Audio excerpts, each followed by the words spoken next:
As if you haven't heard enough about convergence these last few lectures, today we're going to talk about bounded convergence. Now, unlike our discussions of convergence in probability versus convergence in LP versus almost sure convergence, this is not a new notion of convergence. This is plain old pointwise convergence of functions, but where we restrict our attention to sequences of functions that are uniformly bounded as they converge.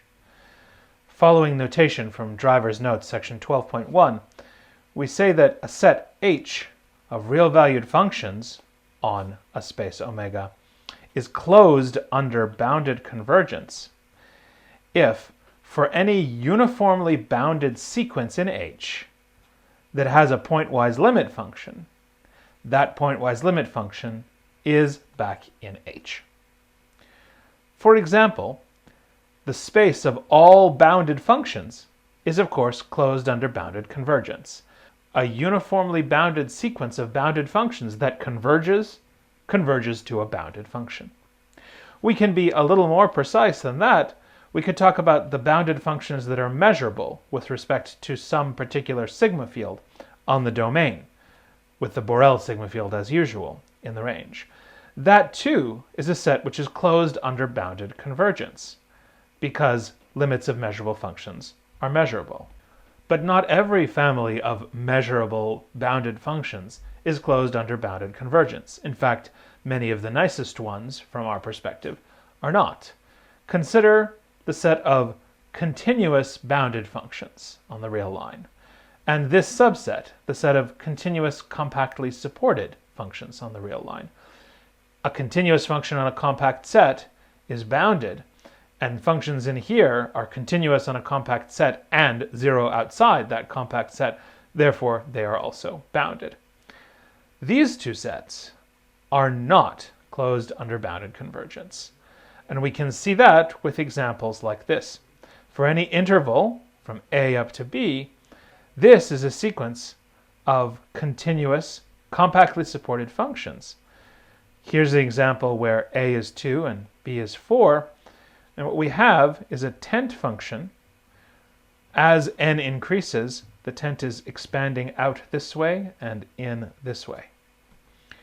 And so you can see easily from the picture, or just from doing the computation, that psi n converges to the indicator function of the half-open interval from A up to B.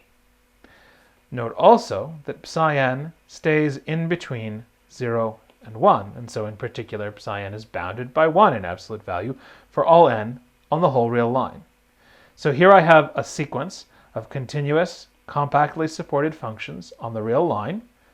This sequence is uniformly bounded, but the limit function is not back in this set. It's not even in this set. This is not a continuous function. And so these sets are not closed under bounded convergence. But as we'll shortly see, that's a good thing. Now, a little more notation here. Given any collection M of real-valued functions on a space omega, we denote by H of M the smallest subspace of the space of bounded functions on omega that contains M and the constant functions and is closed under bounded convergence. This space is going to play an important role in our big theorem here. Notice that the two examples we just saw, the continuous compactly supported functions and the continuous bounded functions, if we take those as our set M, then this set H of M will contain all indicator functions of half-open intervals. And we'll see on the next slide that it will contain many, many more functions than that as well. So this brings us to an important extension theorem, similar to the kind of measure-theoretic constructions we did at the beginning of the course. Instead of talking about sets, it talks about functions, function spaces. This is Dynkin's multiplicative systems theorem. And it says the following. Suppose we have a subspace of the space of all bounded functions on some space omega that contains one and is closed under bounded convergence. And suppose that M is a subset of H that is a multiplicative system, which simply means that it is closed under pointwise product. M consists of a bunch of real-valued functions such that for any two of them, the product of those two functions is back in M. Under these conditions, the set H actually contains all of the functions that are bounded and measurable with respect to the sigma field generated by M. Remember, this means the smallest sigma field with respect to which all of the functions in M are Borel measurable. In other words, using the notation from the last slide, it says that under these conditions, H actually contains the set B omega sigma of M, the set of bounded functions measurable with respect to this sigma field. And in fact, even stronger, the smallest subspace of functions that is closed under bounded convergence and contains M and the constant functions is indeed exactly the set of all bounded sigma of M measurable functions. That is Dynkin's multiplicative systems theorem, and we're going to prove it at the end of this lecture. But before we get there, I'd like to show you a couple of examples to demonstrate how very ubiquitously useful it is. Let's return to the continuous bounded functions, or the continuous compactly supported functions. We saw that those sets are not closed under bounded convergence. The bounded convergence closure of them contains indicator functions. Well, it turns out that it contains many, many more functions. Here is our first corollary to Dynkin's multiplicative systems theorem. The smallest subspace of the bounded functions containing the continuous compactly supported functions that is closed under bounded convergence and contains the constants is the set of all bounded Borel measurable functions. Let's prove this. As we saw, for any half-open interval, there exists a sequence of continuous compactly supported functions that converges to it, and that convergence is uniformly bounded. Now, this function psi n is certainly measurable with respect to the sigma field generated by the continuous compactly supported functions. Why? Because it is a continuous compactly supported function, and this is a sigma field with respect to which all such functions are measurable. But we know that measurability is very robust. Here I have a pointwise limit of those functions, and therefore it too must be measurable with respect to that same sigma field. What does that tell us? Well, that means in particular that if I take the preimage of that function on any Borel set, in particular on the Borel set which is just the singleton 1, that must be in the sigma field in question. But of course, the preimage on 1 of the indicator function of a set is exactly equal to that set.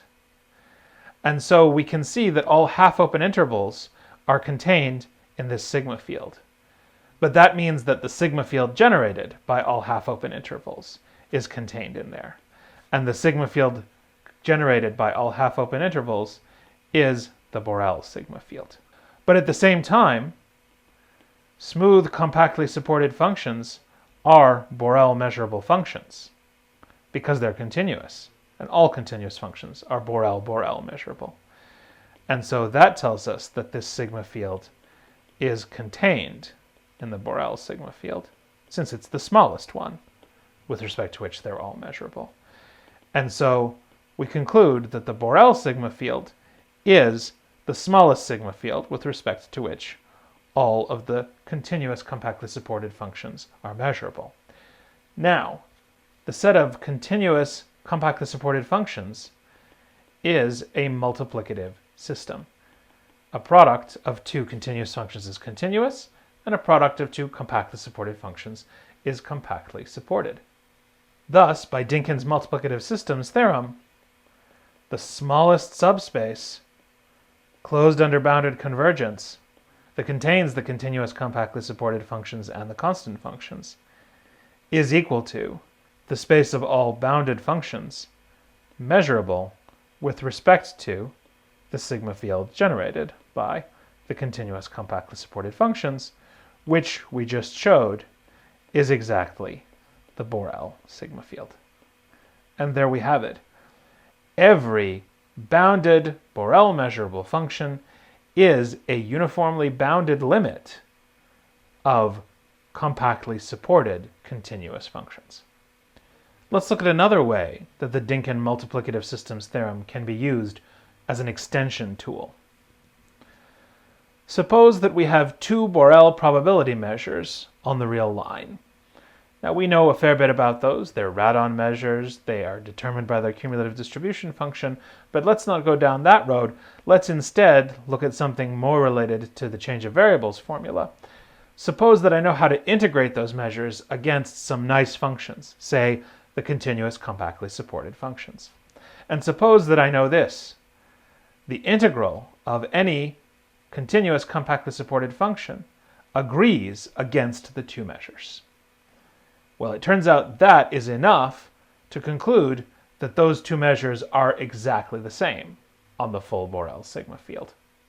Why is that? Well, as we saw on the last slide, the smooth compactly supported functions form a multiplicative system in the bounded Borel measurable functions on the real line. Now let's take H to be the set of all bounded Borel measurable functions on the real line with the property that the integral against mu agrees with the integral against nu. By our assumption here, this set H contains the compactly supported continuous functions. It also contains the constants because mu and nu are both probability measures, and so they both integrate to 1. And this is closed under bounded convergence by the dominated convergence theorem. Since mu and nu are probability measures, any bounded function is bounded by an integrable function, some large constant. And therefore, if Gn converges pointwise to G and is uniformly bounded by M, then by the dominated convergence theorem, the integral of Gn converges to the integral of G against either one of these measures. And therefore we can conclude that this space, H, is closed under bounded convergence. But putting those things together by the Dynkin multiplicative systems theorem, it follows that H contains all of the bounded functions that are measurable with respect to the sigma field generated by the continuous compactly supported functions, which, as we know now, is equal to the full Borel sigma field. So that says that every Borel measurable function integrates to the same thing against mu and against nu. In particular, if B is any Borel set, then the integral of the indicator function of B against mu is equal to the integral of the indicator of B against nu. But that says that the mu measure of B is equal to the nu measure of B for all Borel sets, which is exactly to say that mu and nu are the same Borel measure. These are two kind of stereotypical applications of Dynkin's multiplicative systems theorem. You will explore several more such applications on your homework, and this is going to be a tool we keep in our wheelhouse and use regularly over the rest of this year. So that means we'd better go ahead and prove it. So we're going to prove the second statement of the theorem, that under the assumption that M is a multiplicative system, the smallest subspace of bounded functions containing M and constants and closed under bounded convergence is the space of all bounded functions measurable with respect to the smallest sigma field, for which all the functions in M are measurable. Now, to simplify notation throughout, we're going to use H and H of M interchangeably, therefore, and this is justified because in the full statement of the theorem where we're supposed to say, suppose that H is a subspace containing M that has these properties, then of course the smallest such subspace contains H. So we may as well just prove this theorem for that minimal H, and it will follow for all other H's satisfying those conditions. Now this is a fairly involved proof, so we're going to break it down into 5 steps. The first step is showing that the subspace H is actually also a multiplicative system. Now, in fact, it's an algebra of functions, By definition, it is a subspace, and so all we need to do is verify that it too is closed under pointwise multiplication. To do that, let's define for any fixed function in H, hf to be the set of all functions g in H for which the product f times g is in H. Our goal is to show that for any f in H, this set hf is actually all of H. That will show that H is closed under multiplication. Well, in order to do that, we're going to use the properties of H to show that hf also has those properties, and then use the minimality of H of M to conclude that they must be the same. So for starters, hf is a subspace. What does that mean? That means it's closed under linear combinations, and that follows from the distributivity property of addition over multiplication, as you can easily check. We also have that the constant functions, in particular the constant function 1, is in hf, which is just definitionally true because f is in H. And most importantly, this set hf is closed under bounded convergence. Why is that? Well, suppose that I have a sequence, Gn in hf, which converges to G in a uniformly bounded manner. Well, Gn is in hf, which is a subset of H, and H is closed under bounded convergence. Therefore, this limit function G is in H. But then we can just check that Gn times f, which, since Gn is in hf, is in H, converges to G times f. And moreover, that convergence is uniformly bounded. Since the function f is bounded, if Gn is bounded by m, then Gn times f is bounded by m times the supremum of f. Therefore, since H is closed under bounded convergence, and Gn times f converges boundedly to Gf, we conclude that Gf is also in H. Which is exactly to say that G is in hf. Thus, hf is closed under bounded convergence. Okay, so how does that help us? Well, if we had happened to start with an f that was in our multiplicative system M, then the fact that f is closed under product means that M is contained in hf. Indeed, if G is in M, then f times G is back in M and therefore in H, and so in hf under this assumption. So that means that hf is a subspace of the bounded functions containing constants closed under bounded convergence that contains M. It follows that it contains H of M, the smallest such subspace. But H of M, which we're just calling H, also contains H of F. H of F is a subset of H. And that means that the two are equal. What does that mean? That means that under this assumption, if F is in M and G is in H, then F times G is in H. That's not quite what we wanted to prove. We wanted to prove that if F is in H and G is in H, then FG is in H. But guess what? Now we can go through the exact same proof step by step that we just did using this piece of information and go the full way to showing that now we don't even need to assume that F is in M to draw this conclusion. So I'm just going to say rinse, lather, repeat. And I'll leave those details to you. So the subspace H is also a multiplicative system.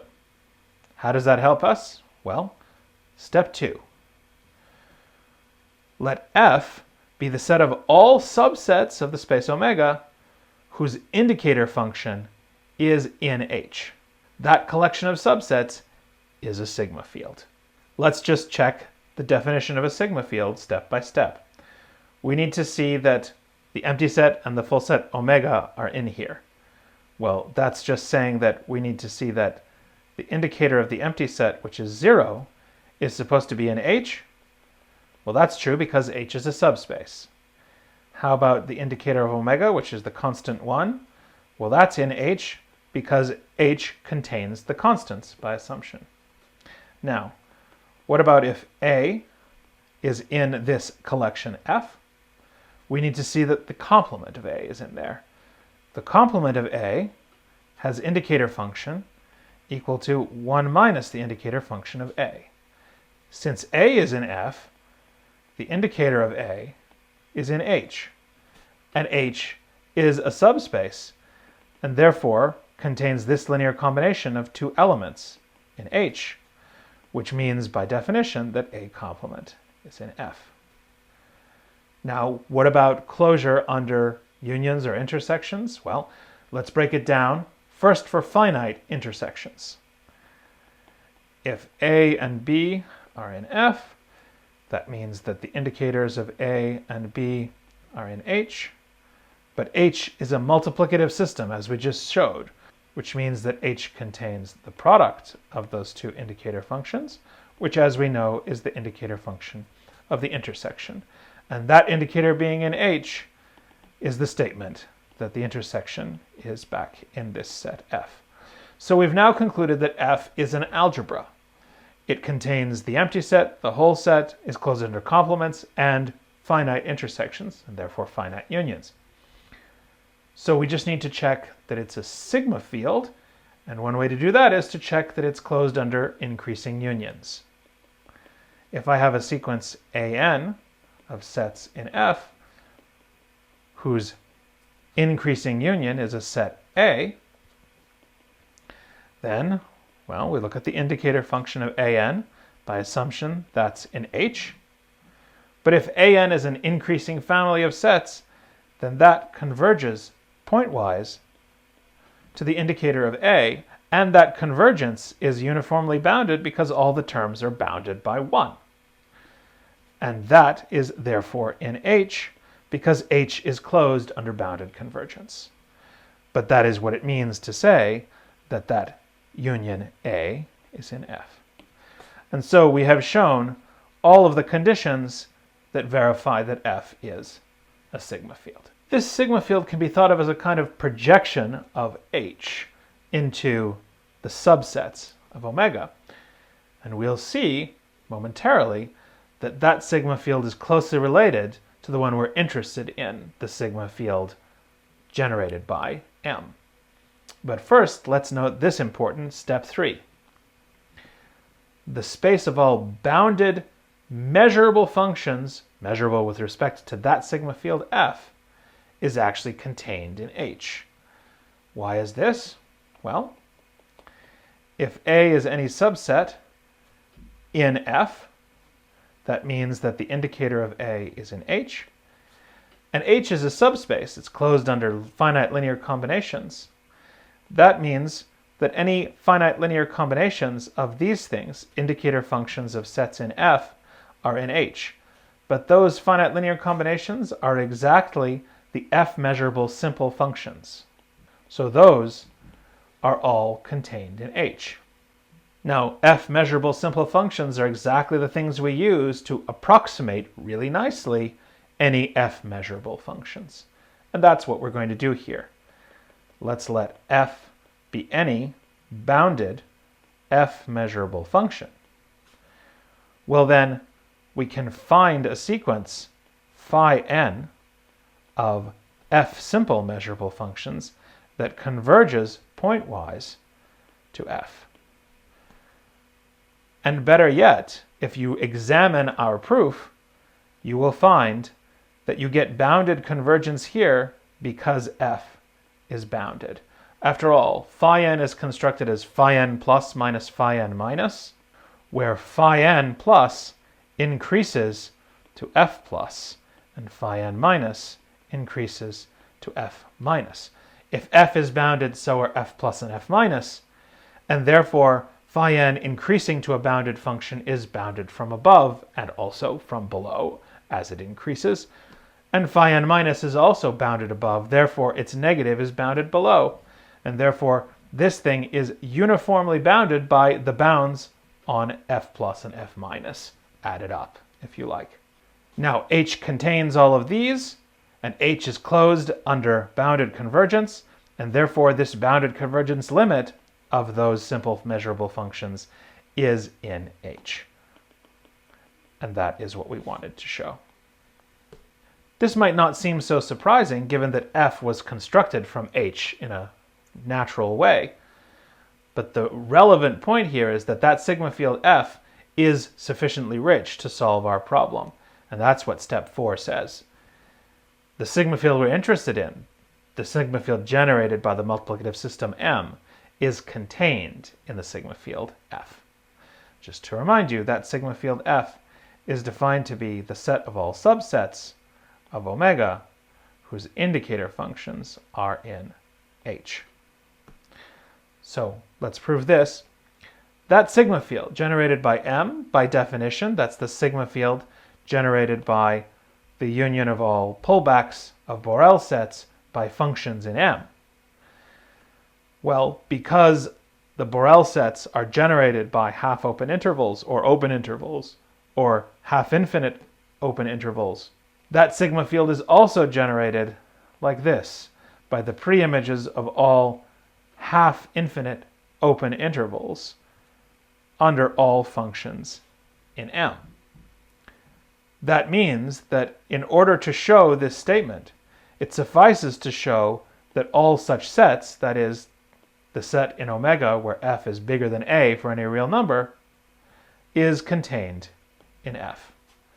And by definition, that means all we need to show is that the indicator function of such a set where f is bigger than a for any f in M and any a in the real numbers is in H.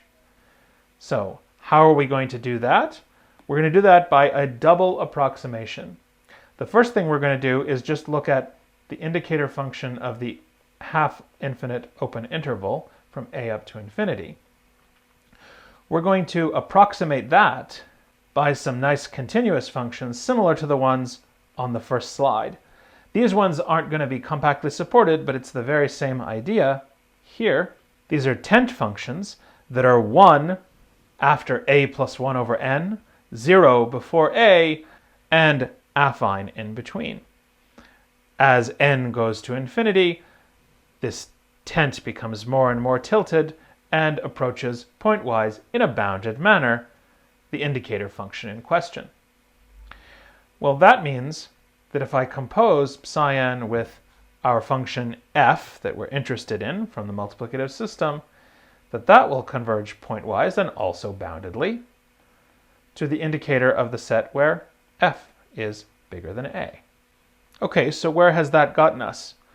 We have that this function of f converges to the thing we're interested in showing in H, and H is closed under bounded convergence. So if we could only show that this is in H, it would follow by the closure of H under bounded convergence that this is in H as desired. Well, we can't see directly that that's the case, but we know from previous steps that H is an algebra of functions that contains the functions f in M. That means that it contains all polynomial functions of f. Now, psi is not a polynomial function, but it can be approximated by polynomial functions. See, f is in M, which is a subspace of the bounded functions, and so that means that it is a bounded function. Let's call its bound M.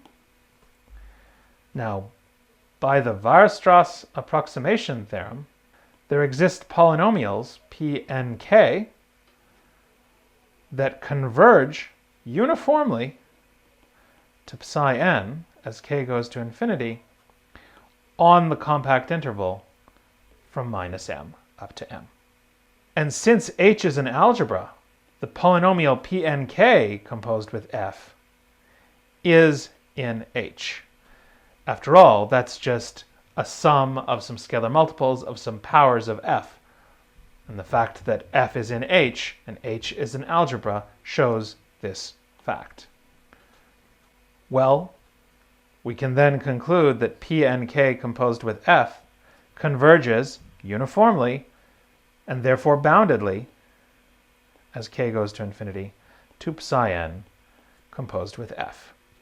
This is in H. H is closed under bounded convergence, therefore this is in H, and therefore up the chain here, therefore this limit is in H, which is exactly what we wanted to show. Thus, this sigma field over here really is contained in F. And that brings us to the final step of the proof, the conclusion. We want to show that H of M is equal to the space of all bounded sigma of M measurable functions. Well, by the last step, we just showed that the sigma field generated by M is contained in that sigma field F that we constructed. And that means that the space of bounded sigma of M measurable functions is contained in the space of bounded F measurable functions. But in step 3, we showed that that is contained in the subspace H. So we have one containment of the desired conclusion. But for the other one, the space of all bounded sigma of M measurable functions is a subspace of the space of all bounded functions, and it contains M. It also contains 1, because constant functions are measurable with respect to any sigma field in the domain, as you can readily verify.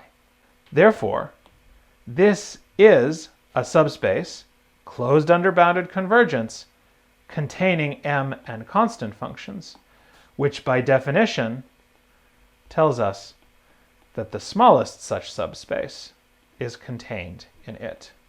And that gives us the other containment. Finally concluding the proof of Dynkin's multiplicative systems theorem. That was a bit of a beast to prove, but as you saw in the examples before, and as you'll see in the examples going forward, it was worth it. We're going to use it frequently in order to reduce very complicated looking statements to very simply verifiable ones. Now we're going to take this and run towards our next topic, product measure.